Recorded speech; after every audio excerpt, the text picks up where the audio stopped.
Hello everyone, my name is Mike Dolgis and I'm here to present my Module 7 Ignite presentation which I titled Assessment for Learning. I hope you enjoy the presentation as I progress through the next 20 slides.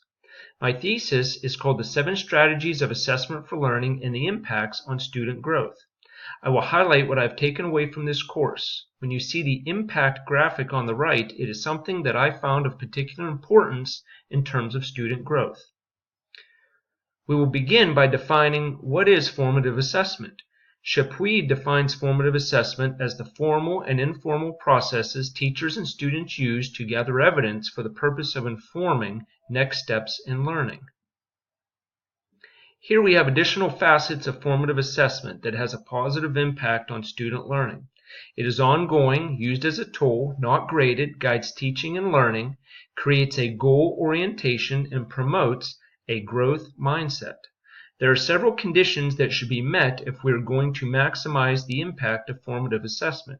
All of these conditions should be integrated together to create a goal orientation and foster student growth. Let's review the 7 strategies of assessment for learning. Number 1, provide students with a clear and understandable vision of the learning target.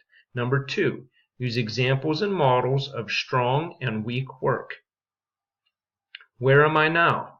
Number 3, offer regular descriptive feedback during the learning. And strategy number 4, teach students to self-assess and set goals for next steps. Lastly, how can I close the gap?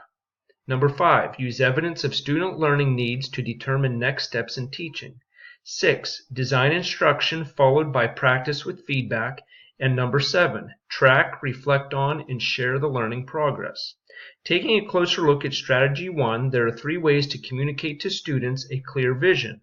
Share the learning target as is, convert the target into student-friendly language, and convert rubrics to student-friendly language.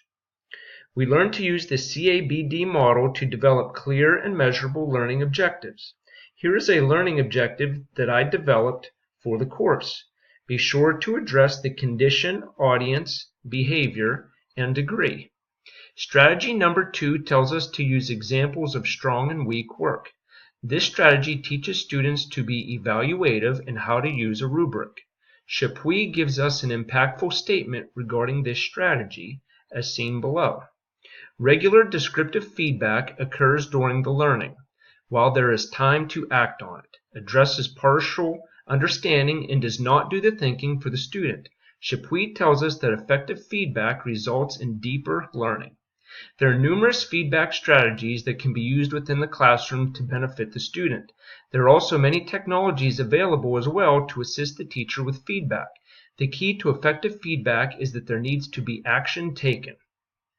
For me, the most impactful facet of strategy number 4 is that achievement improves when students self-assess.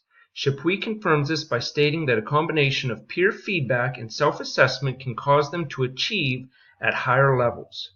Here's an example of self-assessment in the form of a design journal that I created for the class and will be used in my technology education classroom.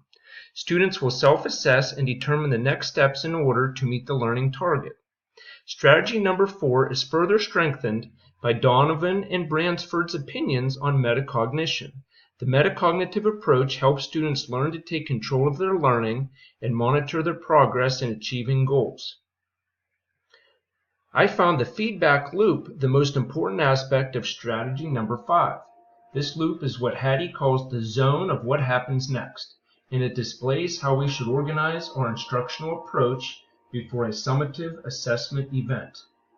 Strategy number 6 is all about deliberate practice and how it builds student confidence. Students will not have a fear of failing because they will know that if they invest the hard work, it will lead to success. It helps empower all students to succeed. Students come full circle in strategy number 7 by tracking, reflecting on, and sharing their learning progress. The strategy helps students link effort with improvement and can act as a great communication tool between students and parents. In conclusion, I have shared what I have learned about the 7 strategies of assessment for learning and the critical impacts on student growth. I've seen my own professional growth over the last 4 weeks. and thank you for viewing my presentation.